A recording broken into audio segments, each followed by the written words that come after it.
The world looks at the US as a leader, and their economies are heavily impacted and their choices and policies by what we choose. Hmm. And when we don't do things responsibly or make these decisions responsibly, it impacts the whole world. Hey everyone, thanks for joining us for another great podcast today. I'm Melanie Johnson, one of the co-owners and founders of Elite Online Publishing. Jen Foster is here, my business partner. Hey Jen. Hey everyone, how are you doing today? Well, we hope you're having a great day. We have an amazing podcast for you today. Now, you're not going to get this person just every day, mostly because he's traveling all over the world. It's like, where is Waldo? You're lucky if you can find him. Thank God he posts on social media, so at least we can keep track of him. So he is the founder and president of the International Chamber of Commerce, Reggie Gray, and he is now an international best-selling author as well. Reggie, thanks for coming. Well, thank you for having me, and thank you for being my publishers. Yeah. And taking the time to be here. Yeah, Yes. tell us a little bit how you got into your line of work and how you became the business expert you are today. Well, I actually started with doing a lot of special events and things. And of course, in college, I took classes in business management, marketing, things like that, and really planning on focus on public relations. Yeah. As things progressed naturally, I gained experience in real estate and working in shopping malls, and then got some experience with mergers and acquisitions. And as I was in that role, eventually I got promoted up to a vice president. It actually happened pretty quick. Luckily, I don't know, I was kind of a natural about it, I guess. But I became a vice president of marketing for a gentleman who has a huge real estate portfolio. He's actually a movie producer, Bob Yari. And in that role, I had to sit, or I guess I didn't have to, but I enjoyed it. It also helped my role. And I set a lot of boards, for chambers of commerce, but United Way, YMCA, a lot of different groups. Well, so in the capacity of the chambers, and I learned how they function, how they work. I would help with events. I would chair a lot of events, chair economic development committees, things like that. So I kind of started getting some background in that way. Mm-hmm. And at one point, one of the chambers, it had another name, and they asked me if I would come in and become the president. So I told them that I would, but I was going to change some things. So I came in and we changed the name to what it currently is, the Houston Intercontinental Chamber of Commerce. It's an international chamber, and we have the name Houston Intercontinental to associate it with the north part of Houston around Houston Intercontinental Airport. Now that word, though, intercontinental, actually most other languages and countries don't really have a term for international and intercontinental. So really, most places do introduce me as the Houston International Chamber. So it actually kind of works because a lot of our members are international companies. We have a lot of small businesses too, and they can plug into these small or to these international companies and become vendors for them, and it helps a lot. But what we do, we have a lot of big companies, that come in, like, Crane Worldwide, Seva, Halliburton, Noble Energy. And so we had to learn to elaborate with them and collaborate with them, rather. And as that happened, countries saw that, and then countries started contacting me to help them with projects. So, the business world has changed so much. It's constantly moving faster and faster. Now there's AI coming in too. What are you seeing from your members that are some of the biggest challenges that they're facing in business today? You have, of course, economics depending on administrative changes, even if it's domestically within the U.S. or within their own countries. For example, Mexico has an election coming up, so you'll have administrative changes that will happen in June. And a lot of times in these countries, a lot of contracts and a lot of projects stop until they know what the new administration is going to do.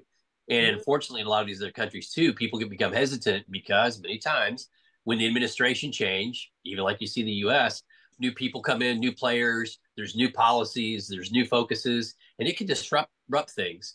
So I think when you have an election year like we do now, you have people kind of anticipating or wonder what's going to happen, where's the importance going to go, where's it going to focus, and the world.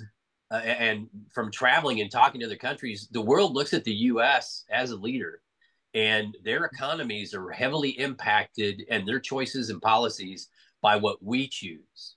Mm-hmm. And when we don't do things responsibly or make these decisions responsibly, it impacts the whole world. And I don't think some people realize that, or they think it's very vague, but it's not at all. And so a lot of the companies right now have the challenge of some labor force, the higher costs now, and some of the minimum wages that have been increased, resources, the higher cost of resources, and the continued escalation. It may building costs, or it depends on the industry. But as they make decisions, or as they forecast and make these contracts, and maybe these contracts aren't going to execute out for 12 months, 18 months, 36 months.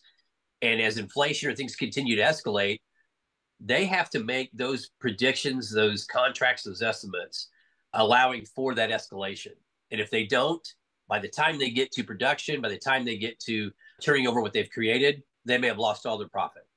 So that's one of the biggest problems right now is speculation, estimations, and accurately anticipating inflation and or the impact of these changing policies in the economies.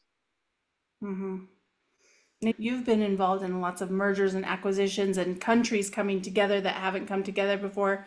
Tell us about some of your experiences with that, and how do you get these countries to collaborate even if they've never really done that before?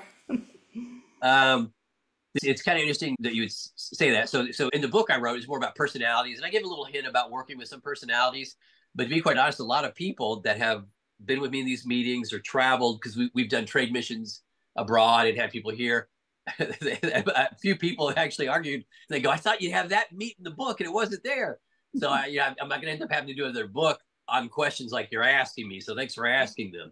But there is a process where you have to learn the personalities that are in the decision-making process. One, you have to understand the cultures in the process. In Mexico, cultures, Latin American cultures are very different than people in the Middle East, Europe, and even in Europe, there's different cultures between maybe the French and a German, and then especially within the Asian communities, and even the way that they make decisions. Now, I don't know. There's some things I won't necessarily say in a podcast, but if we were meeting privately, depending on the country that they were dealing with, I would say hold off on making that final decision. I won't necessarily say the country right now, but I'll give you an example. There's one country that I've dealt with a lot, and they are infamous for the way that they do things. Is they will work the contract. They'll work the angles and the deal. And then you'll think you've got your agreement. Everybody's set. But they're going to set the deal to be signed maybe a little bit later in the day, later in the week, whatever. So then when you come back to do that deal, they're going to renegotiate, or they're going to throw something else into it. And it's their methodology, because what they hope is that you will be so frustrated because it's been worked so long that you'll just go, that's fine, whatever. At this point, just do the deal. And that's what they want. Mm-hmm. And depending upon the importance, or maybe what it is they're asking for, if it's not that important and you're okay, and you'll let them think they won and give it to them, I say that's fine. If not, I have told people, or when they've done it to me, I get up and I say, thank you then, because you've redealt. I can't trust you. I no longer think I can negotiate with you, and I'm leaving. I'll hard nail them. And people have seen me do that and actually been very shocked and I'll go to walk out. Of course, then they will switch and go, wait, we're so sorry. Because then it also, you can use it against them and say it becomes like an insult and like an honor war. So now then you've got a clash of cultures, and they rethink it. It's not a matter of dollars and cents, but you have to watch it, because we've done some infrastructure deals where we brought in one country to bid on it. It was a project in Colombia, and it was a great project. It was infrastructure, major project worth hundreds of millions. And they said they weren't interested. And then we found out a few months later they came back behind and circumvented the partners that brought them in. And as a chamber, we don't get percentages. We're nonprofit, but the people that got the project then were circumvented and got left out. Mm. And there's just some real, especially on major projects like that, infrastructure, big deals, there's sharks out there. It gets pretty vicious. Mm-hmm. I can imagine. How does the chamber help with business development? I know you've even talked with us about how to do, strategize and position our business in the marketplace. What are some of your tips on doing that for companies? I think what you want to do, and usually I try to tailor everything. And small businesses sometimes will come to me, and I hear this. They'll go, "Oh, well, you're a big international chamber now and stuff. Room for us." And then I have to remind them, I don't think you understand. You want to shoot your products to these bigger companies, because you could get one contract and it could make your whole year. So I go, that's why it's also been important that we've gotten these bigger corporations, because they need a lot of vendors. And, so it's business to business. It's not all business to consumer. And they say, well, I'm not international. And I go, well, do you have a website? Of course I do. You're international. Everybody can find your website. Mm-hmm. And the fact is, if you're not selling like you're international to the whole world to let anybody buy your product, you're kind of missing the boat, especially at this point. Yeah. And then a lot of them, especially if they're in Houston, I remind them and go, Houston is one of the largest and most international cities in the world. Mm-hmm. Texas has the 8th largest economy in the world. Our economy in Texas is bigger than Russia's and Canada's and Brazil's. And Houston's the 4th largest, you can argue, maybe even the 3rd largest city in the country. So again, depending on who it is I'm talking to and where they're located. And so I try to put things in perspective for them. And then they start thinking the bigger picture. And then I have to break it down according maybe to who I'll find out and say, who's your target market? I always have this thing where I say, who's your wish list? And I'll say, give me an example of who your clients are now. I'm not going to disclose them, but I got to have an idea of who's feeding you. And then I'll go, now, who would you like to feed you, or where do we need to target? So there are steps to the process on the way that I do things. And so I'm being very general. If you gave me some industry specifics, I can take you through it. But other than that, I usually have to tailor it, because the way that a global logistics firm is going to go after business development compared to maybe a hotshot logistics guy in the city, different. The way that a person that's going to sell printing is going to go after certain things, that's very different than somebody who needs to find people who's going to buy their agricultural products. Yeah. And then there's all the steps of it, from marketing, logistics, operation. There's the whole process, and we help with all of that. But I take them through the process. Yeah, and I like that you tailor it to each specific person.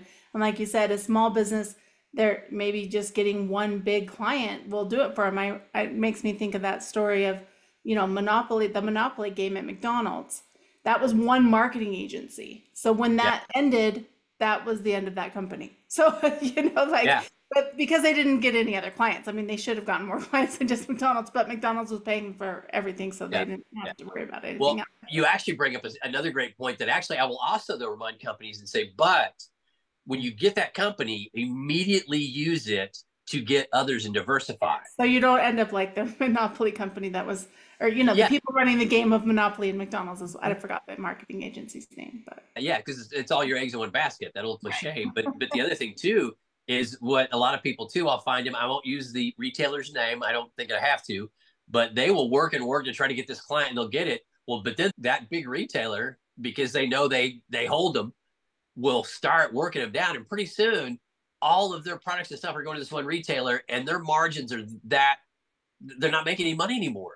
And I go, well, yeah, you should have. That's why you got to diversify. So when they do that, you go, nah, we're good, because so lessons learned. Yeah. And you talk about so much about relationships too, about building relationships and referrals. Walk us down that road. Okay. So, and again, it kind of depends on, and I help different people with the way that they're going to go after their development and their relationships. In Houston, it's a big energy market, and there's kind of, we call it the good old boy system. And there's methods that you have to market and have a relationship with good old boys. And it's getting a lot better, and it's diverse.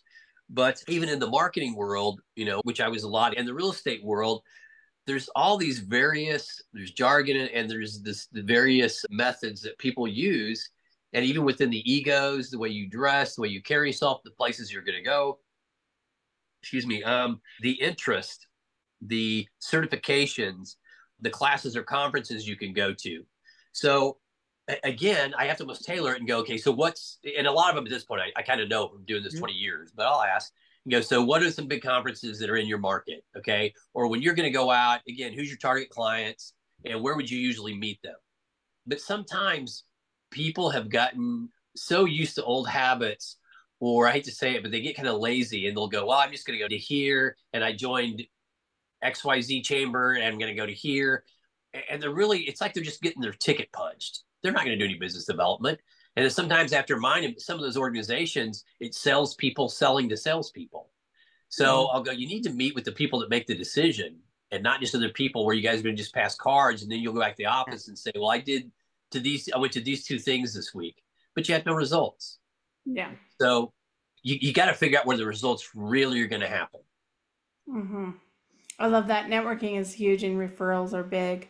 We have a networking here called Connect Share, and it's a win. So it's not about how many people you bring or how many connections you make or how many business cards you gather. It's more about having relationships that stick, and then helping them figure out, someone that could benefit them or who they could benefit. Yeah, yeah. And I mean, and everything's a bit different. Our chamber, we used to do a lot of big events, and we've gotten, and it's just our chamber, because other chambers, most chambers actually still do big events, and that is great, and that's what people expect.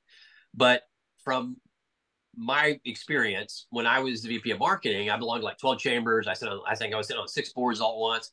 And you'd go, and a lot of times it's the same people over and over. Well, so many new people, but a lot of times too, it's all the salespeople trying to get cards and sell stuff.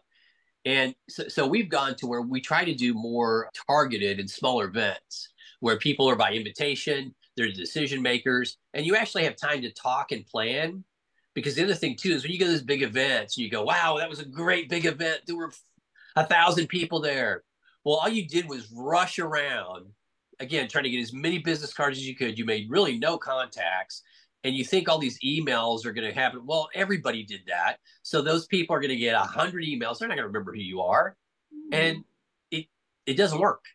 I mean, maybe, I don't know, maybe it's a numbers game. And that's what some people say is it's, about quantity and I'll get 1 out of 100. But if you do it right, no, you could get 10 groups there, have a chance to talk with 10 of them and have several minutes with each of them and connect. They'll remember you. You might have more of like a 50%, ROI instead of like a 0.2%. Relationship. Yeah. Yeah. And they remember you. You got to have conversations and they want to talk to you. You wasn't just somebody that ran up, got their name real quick, gave them a card, looked like you were in a hurry. And then you had to run to the next person because you knew that they were going to start the luncheon in 10 minutes and you needed to meet 20 people. Yeah. And then because otherwise you're sitting at the table with, all right, this is who I'm sitting with. So I can get to know these people maybe a little bit. And then the ones are so far across the table, you can't have a conversation with them anyway. So you're really only talking to maybe the person on either side of you. And you get a little bit, like you say in the beginning. So of the chamber, tell us, what is the advantage of joining the International Chamber of Commerce? Because we're different. And, if you go to our website, it says one of the most unique chambers. And it's because, again, when I served on all these boards, and there's some great chambers in the Texas area in Houston, and they really are. And where they're at in their communities and their place, the way that they methodology, it probably works. It works great. But I'll be honest, what I got tired of is, again, so I had a pretty big marketing budget, and I would go, and every time I was just a target. And I would sit there and they'd go, especially when I belonged to all the chambers, they knew I had a big marketing budget. So they would go, oh, what about a golf tournament this month? Oh, and the next luncheon week, I need you to buy another table at this luncheon. And then we're going to do an Epicurean, and then we're going to a crawfish festival, and then we're going to do, and so it got where I was like, okay, so my membership was, 1,500. And now then they want me to spend another 5,000 to buy a table every time and buy, golf team. Mm-hmm. So pretty soon, and I'm like, well, what did I get out of it? Because basically I think I saw the same people every month.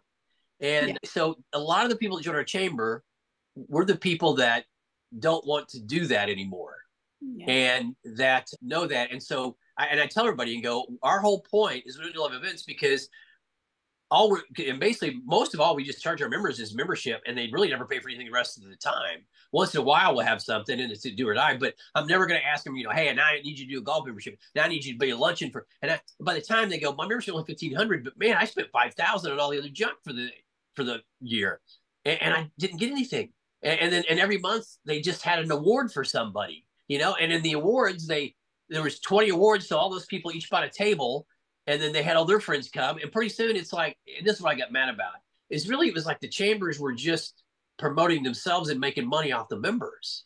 And I'd go, well, did you guys get any ROI? No, not really. And so it's kind of like the anti-hero or whatever. So our big thing, and a lot of people on the board, they're with people like me that have experienced that, share that. And our deal is to have ROI and projects. Mm-hmm. And I've even done stuff where if I feel like that maybe a person didn't get what I thought was a good value membership, I extend the membership and go, don't worry about the renewal yet. I'm extending another 6 months. I'm not happy with what you got out of it. I've done it many times. And from what I have heard, I still haven't found anybody else that did it. But during COVID, we suspended all membership payments for like 18 months to help the members. Mm-hmm. And I think everybody else was just like, you can make payments at the most, or they just kept charging them. And I love my peers and they do great jobs and stuff, but I just wanted something different, and we're different. And I don't want 10,000 members because you realistically, you can't help 10,000 members. I couldn't help 100 attorneys. I couldn't help 1,000 logistics firms. You can't. And so we like having fewer members because I can actually help them. I can actually bring them business. And when they go for that renewal, they can go, I actually made X amount of money, 10 times, 100 times that.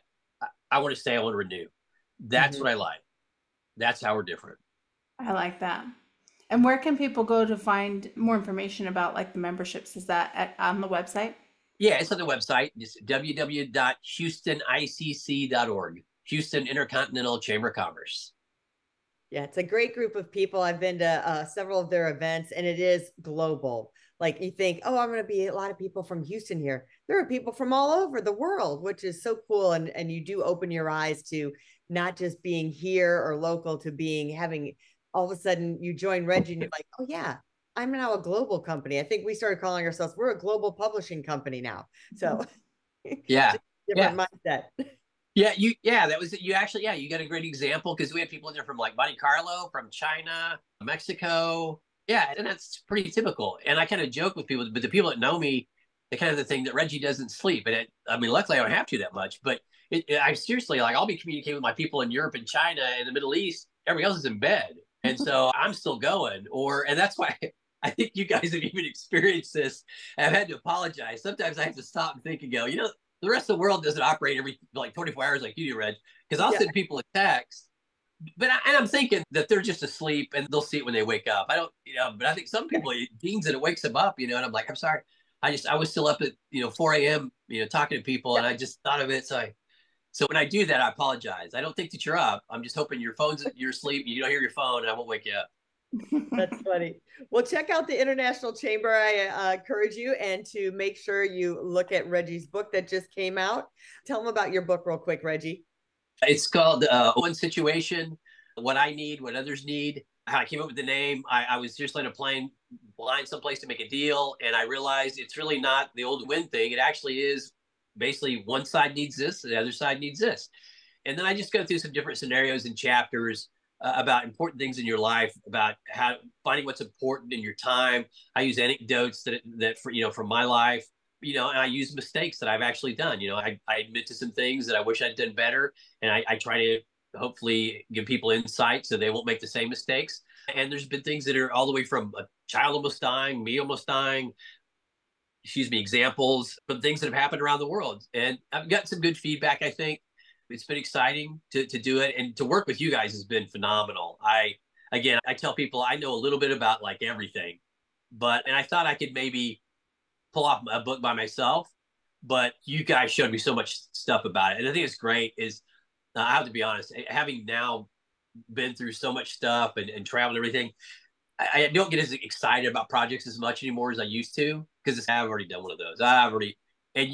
You guys made me really excited about the book and publishing. I mean, because now I'm already working on the second one. I think I got like 2 more at least down the road. I love it. You guys have made me excited about a whole new, lifestyle and career part in my life, I guess. So thank you. Right. Well, grab his book, A Win-Win Situation. It's everywhere books are sold, Amazon, of course, and everywhere else books are sold. And check out the International Chamber. Thanks for stopping by, Reggie. Everyone have a great day. We'll see you next time. Remember to subscribe and share our podcast. Bye. Thanks. Bye. Hey, are you looking to increase your revenue, build credibility, and elevate your brand? This podcast is brought to you by Elite Online Publishing, an innovative publishing and full spectrum marketing company. They will publish and market your book to make it a #1 bestseller. Becoming an author is the best way to market your business. So contact them at eliteonlinepublishing.com today. All of their authors become #1 bestsellers.